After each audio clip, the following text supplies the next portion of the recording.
Okay, good morning. It's wonderful to be here in this auditorium, in this institution, where I studied to be a doctor, or so they thought. Today I speak to you as a filmmaker. So obviously they were wrong. The first short film of my life, it was shot in one of the rooms of Old Boys Hostel here in FMC. I studied film writing I started learning on my own by adapting a couple of novels in my morning lectures. In the new lecture hall complex, not far from here, every morning I would sit on a backbench and write my films as my esteemed teachers tried to teach us medicine and surgery. Armed Forces Medical College was my film school. When my final results were around the corner, I was expected to join the armed forces as a doctor. And I was wondering how to quit all this and run to Mumbai. My parents in a small town in Bihar didn't have the money to help me break my bond and help me pay out. The bond money was 1.5 million rupees, 15 lakhs of rupees. So the only way for me was to join the armed forces for at least 7 years and then think of films. 7 years is a long time, but I had resigned to this fate. But then a miracle happened. As they say, miracles happen when you desire something very strongly. A miracle happened. I failed my final exam, my ops gynecology paper, and suddenly I had time, at least 6 months, to think and decide if this is what I really want to do. Now, there's a rumor that I failed voluntarily. A lot of people still believe that I deliberately gave wrong answers in my viva because I wanted time. Let me officially tell you the truth today. The thought did cross my mind to keep failing for 2-3 years so that I can arrange the money, but I didn't have the guts to do it. So let it be official. My failing was not my doing. God bless that examiner, that external examiner who decided to fail me, because that gave a shape to my life. What was the first thing I did when I knew that I had time? I decided to make a film for my outgoing batchmates. This was the only gift I could have given them for the wonderful years we had spent together here. It was a 90-minute long film, 90 minutes, feature length.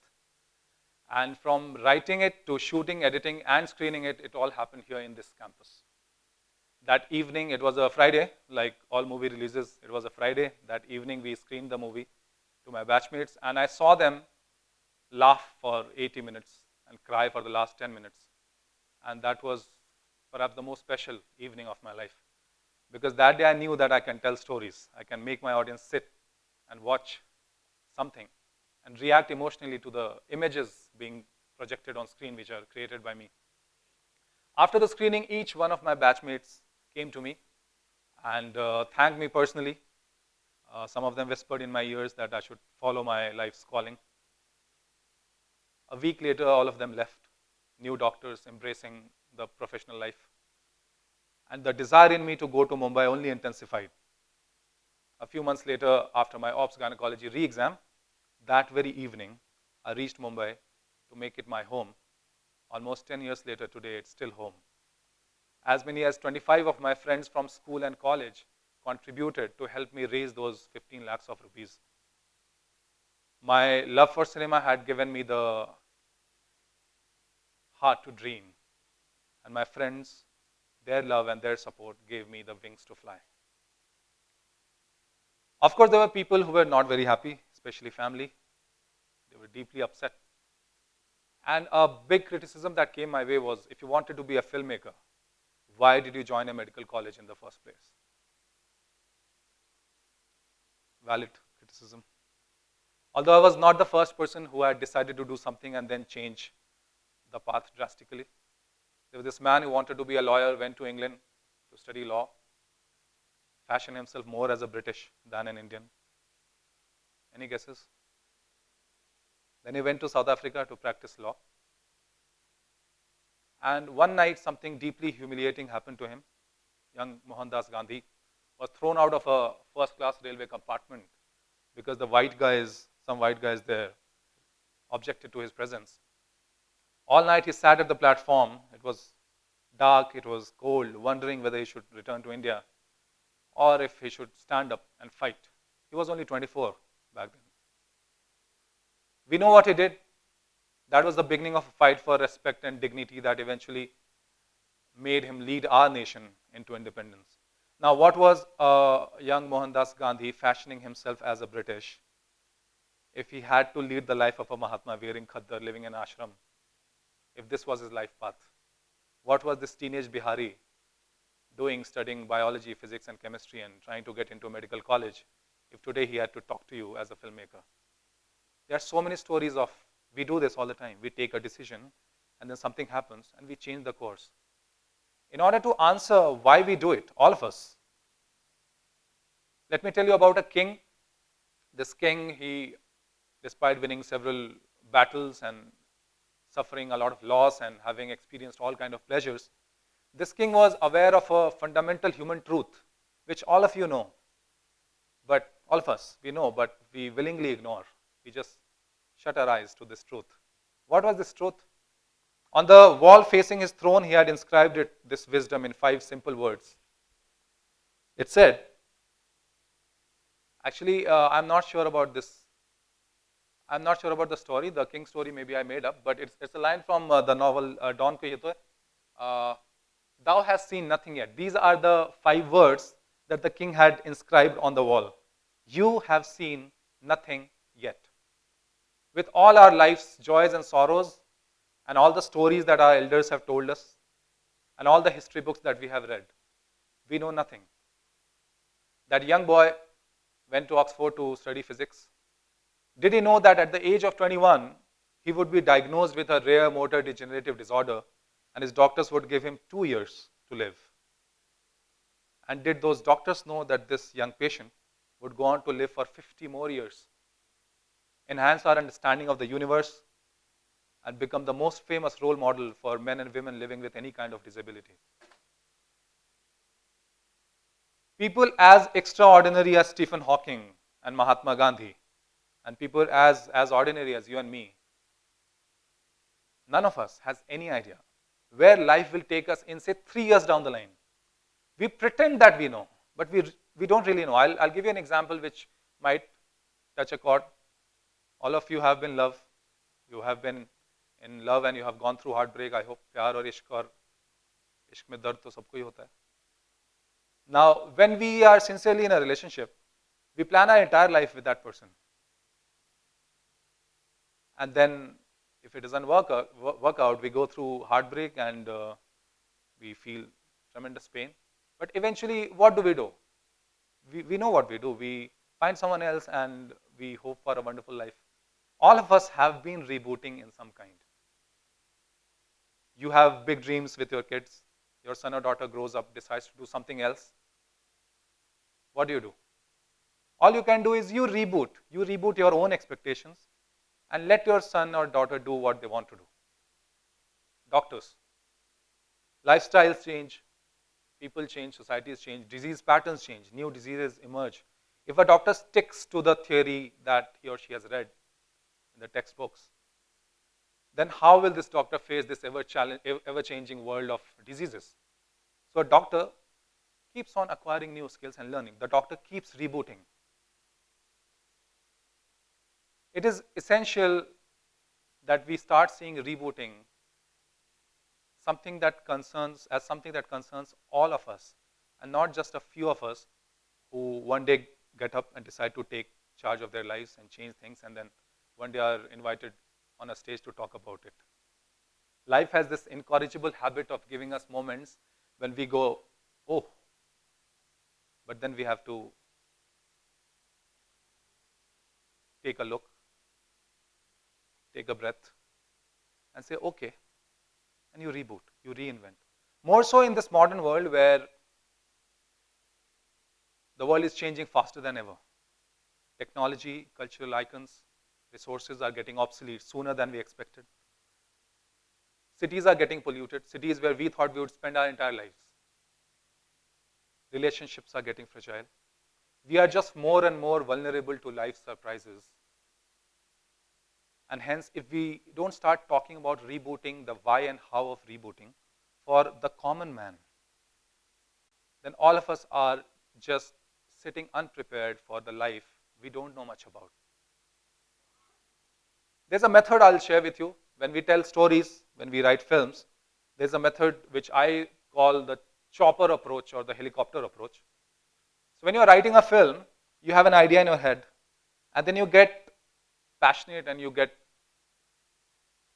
indulge in the idea. So you have ideas of scenes, you have ideas of dialogue, you have ideas of characters, and soon you find that you are lost in that maze of ideas. It's like you are in a forest which has a lot of paths leading you into different directions. You don't know which path will lead you to the end of the forest and which path will lead you to, say, a pack of lions waiting to kill you. You fall in love with flowers, you fall in love with some gilhari, and you think that your gilhari is very important for your story. This happens commonly with storytellers. What do we do when we feel that we are caught, we are trapped, and we don't really know our story? We imagine that we take a chopper and we go high above the forest. We go up, keep going up, and then we realize, oh, this forest is like this. It is shaped like, say, a kidney, or shaped like Madagascar, or you just see a complete picture of the forest, and then you slowly descend. And after going through this exercise, when you land back to the same spot, you realize that that flower you were in love with is not really important for your story. That gilhari is not important for your story. That road you should not take. There's a pack of lions waiting there. This is the road which will take you to the end of the forest. This is how we do it. We take a step back and look at our life in totality. What is that we really, really need? What is that we really, really want? Of course, it is easier said than done. In Mumbai, while working very closely with the comedy group AIB, we encountered this problem. In our quest to find stories and storytellers from all over India, we realized that even if there are a lot of people who want to write films, really want to be film writers, they cannot, it's very tough to quit their jobs and shift to an expensive city like Mumbai. And especially if they do it without any training and without a low risk plan, they'll fail.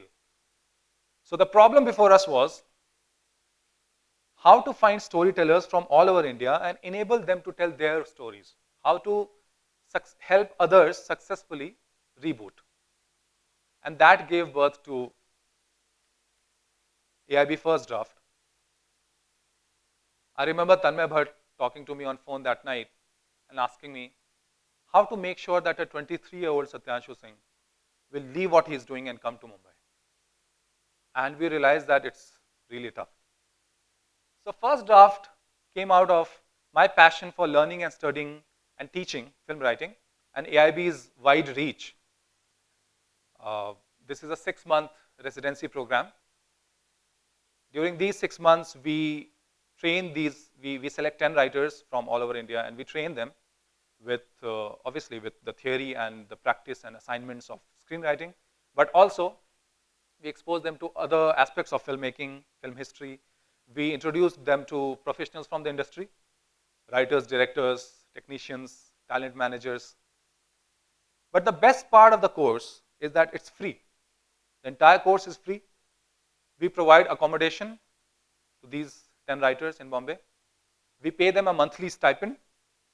In fact, we also cover their movie tickets over these 6 months. Basically, giving them no reason to say that they cannot quit now. Obviously, this opportunity, it's an incredible opportunity. It has generated tremendous response from this country, which is full of aspirations and full of people who really want to chase their passions. We have had 17,000 registrations, applications for 10 seats, making it one of the toughest competitive exams.